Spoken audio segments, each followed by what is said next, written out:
और चुनाव परिणाम में अगर कोई उलटफेर होता है तो फिर लोकतंत्र के लिए खतरे की घंटी है। बिहार में क्या हुआ तो बंगाल में भी वही तब लगेगा कि वही खेल हुआ। और विपक्ष मुक्त भारत, कांग्रेस मुक्त भारत, ये सब तो आदरणीय प्रधानमंत्री जी बोलते ही हैं, तो फिर लोकतंत्र ही मजाक बनकर रह जाएगा। अब पुल मेंटेनेंस के नाम पर सरकार की क्या लापरवाही रही, कितने रुपए भ्रष्टाचार के भेंट चढ़ गए। हर पुल तो इस सरकार में गिर ही रहा है। वो पुल के गिरने से लोगों को भारी परेशानियों का सामना करना पड़ रहा है। आखिर ये पुल गिरने की नौबत आ गई, इसके पहले सरकार ने क्यों नहीं कोई ऐसा ऐतिहासिक कदम उठाया? क्यों नहीं इंजीनियर को ये पता चला? पनोरमा ग्रुप, जो सोचता है वो करता है। आपके अपने सपनों का आशियाना। आरजेडी प्रवक्ता मृत्युंजय तिवारी हमारे साथ बातचीत करने के लिए हैं। 5 राज्यों के चुनाव परिणाम आ रहे हैं। रुझानों में बंगाल में बीजेपी की सरकार बन रही है। नहीं, देखिए, अभी तो रुझान है, परिणाम का इंतज़ार कीजिए। हमें लगता है, अभी भी उम्मीद है कि बंगाल में टीएमसी ममता दीदी की सरकार बनेगी। इसमें कहीं कोई कन्फ्यूजन नहीं होना चाहिए। बहुत सारे खेल किए गए हैं वहाँ, और चुनाव परिणाम में अगर कोई उलटफेर होता है तो फिर लोकतंत्र के लिए खतरे की घंटी है। बिहार में क्या हुआ तो बंगाल में भी वही तब लगेगा कि वही खेल हुआ। लेकिन हमें अभी भी विश्वास है कि बंगाल में टीएमसी सरकार बनाने जा रही है। परिणाम का इंतज़ार कीजिए। भवानीपुर से सीएम ममता बनर्जी भी पीछे चल रही है। अभी रुझान, हमने कहा अभी रुझान है, थोड़ा इंतज़ार करना होगा। बाकी जो चुनाव आयोग ने जो खेल किया है वो सब ने देखा है, हर हथकंडा अपनाया गया है।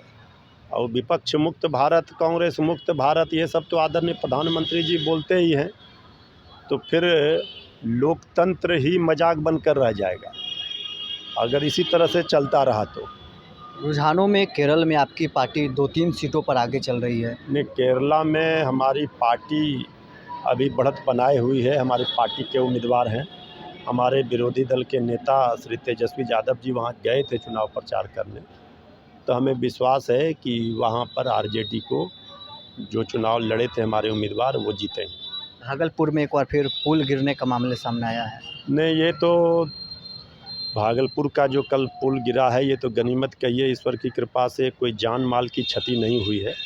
लेकिन ये जिस तरह से पुल गिरा है, अभी कुछ दिन पहले ही आई थी खबर कि पुल का एक पिलर धंस रहा है।